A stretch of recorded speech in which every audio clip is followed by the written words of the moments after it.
Salam alaikum wa rahmatullah. Ça va tout le monde. Donc, on طفل شي شوية على أصحاب les maths. Je vais leur emprunter un petit logiciel qui est magnifique, GeoGebra. Moi, je vais prendre le classique, il y en a le calculateur. Moi, je vais prendre seulement le classique pour vous montrer ce que ça veut dire une ellipse et quelles sont ses caractéristiques, comment on va la construire. D'accord? Allez, ya bismillah. Et merci pour les mathématiciens.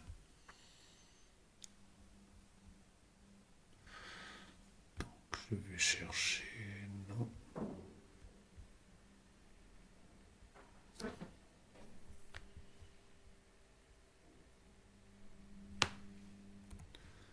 Voilà. J'ai ici le. Donc j'ai déjà programmé. Comment est-ce qu'on fait? Alors, on va suivre étape par étape. D'accord. Alors, regardons ici. Donc, qu'est-ce que j'ai? Je vais prendre un point. Un point que j'appelle, donc vous vous souvenez qu'il faut deux points. Donc il faut le point focal 1, F1, un point focal F2. Moi j'ai pris symétrique, donc il n'y a pas de problème. Et il me faut un centre. Voilà, un centre O. Celui-là sera le centre de l'ellipse. Et là, le focal 1, et là, le focal 2. Regarde, donc je vais prendre, par exemple, pour tracer une ellipse, donc il faut les deux focaux et un point, ou bien un segment. Donc moi, je vais prendre un point D, donc elle va passer par là, de point de vue, voilà. Voilà. Et voilà. Donc maintenant, vous voyez qu'il est aplati, etc. Donc il n'y a pas de problème, je l'ai tracé. Maintenant, pour trouver les caractéristiques, comment on va faire? Donc je vais prendre un point qui bouge, là, qui bouge sur l'ellipse, que j'appelle M. D'accord? Ce point, regardez là, il va, je peux le faire bouger, regardez, je peux le faire maintenant où je veux, pas de problème. Donc je vais prendre ici si je prends ici la Terre, par exemple, le Soleil, c'est le périgée. Le périgée que j'appelle A. Voilà. C'est périgée. Donc, périgée, donc j'ai ici cette distance-là, c'est la distance focale. Là, elle est égale à celle-là. Pas de problème. Et j'ai, comme on a dit, petit a, c'est la moitié d'ici à là, entre périgée et l'apogée. Donc la moitié, c'est d'ici de O à A. Voilà. Regardez là. Je l'ai mis en bleu, si vous voulez. Donc j'ai petit f, c'est cette distance-là. F de M. D'accord? Et la F1M, c'est G. Voilà. D'accord? Donc si vous remarquez très bien, regardez là, chaque fois que je fais bouger M, donc, regardez, comme vous voulez, pas de problème. Donc, qu'est-ce que ça veut dire? Donc maintenant, je vais essayer de décrire le texte pour chacun pour comprendre. C, c'est OF1. Et je l'appelle C, OF1. Voilà. OF2 ou OF1, parce que je les ai changés. Là, A, c'est OA. B, c'est OB, les deux là. OA, OF. Et voilà, OB. Voilà. Et qu'est-ce que j'ai là? J'ai la mesure de cette F1M. C'est 3,17. D'ici à là. D'accord? Faites attention. Regardez là, je mesure l'autre. MF2. C'est 5,33. Regardez, là, on verra la somme après. Donc B, je l'ai là. Et là, j'ai OF, j'ai changé OF1. Regardez, c'est 3. Là, voilà. Mais OF2 aussi, c'est 3. Mais F2O, faites attention. Donc là, qu'est-ce que j'ai? J'ai OA, c'est 4,25. Là, voilà. Regardez, si je change, tout change. Regardez ce qui peut changer. C'est F, le rayon vecteur, celui-là et celui-là.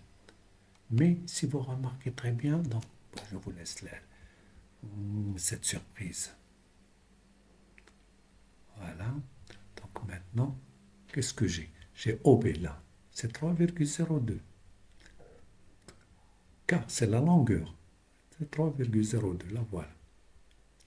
A', c'est là. Si ça c'est le périgée, ça c'est l'apogée, parce que la Terre, il est en F1. Faites attention. Donc j'ai F, d'accord? Voilà. I, voilà, regardez ici. Donc, et j'ai AA'. AA', d'ici à là, c'est 2A. Donc ça, c'est A. Voilà. J'ai AA', regardez AA', c'est moins 4,1, c'est 8,51. Regardez très bien. Est-ce que ça change? Rien ne change. Mais si vous remarquez très bien ça plus ça me donne ça. Regardez si je vais avoir la symétrie. Regardez, 4,25, 4,25, c'est 8,5. Voilà. D'accord? C'est ça la grande caractéristique. C'est la somme des rayons vecteurs égale à ici, à là. Est-ce que vous avez bien saisi ça? Donc je vais vous l'écrire. Donc là, qu'est-ce que j'ai? AA' est égal à, qui est égal à 2A, qui est égal à 8,51. Voilà. Alors là, qu'est-ce que j'ai dit? M. M. C'est ça M, le point M. Regardez.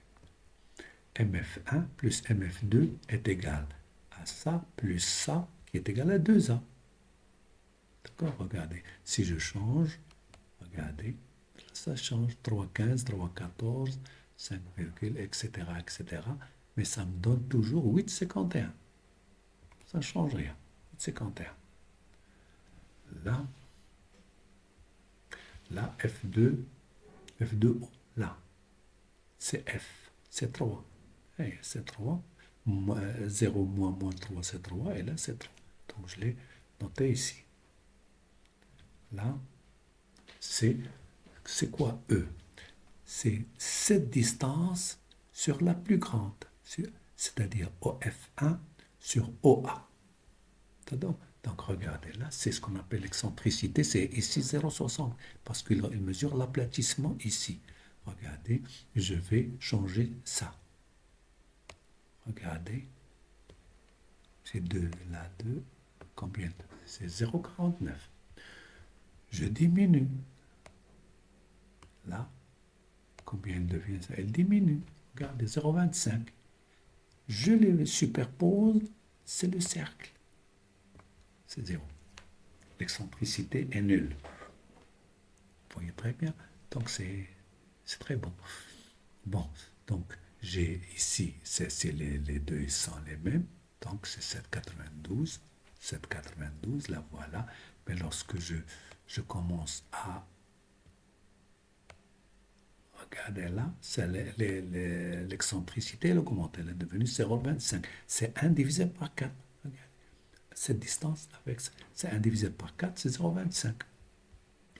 Regardez là, 2, je l'avais remonté à 0,5.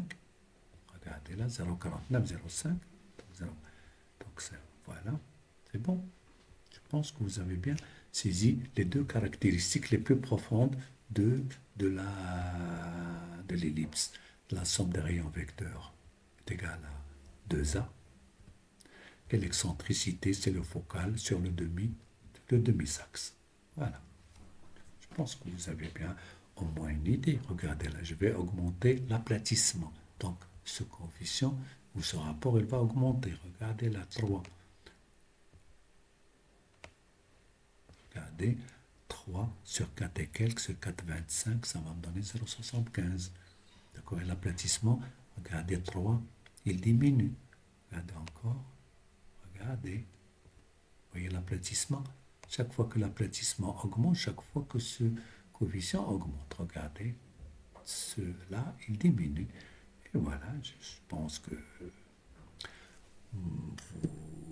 vous avez une idée claire et nette sur le problème de l'ellipse. Comme ça, je ne sais pas, surtout pour les sciences maths. Et merci.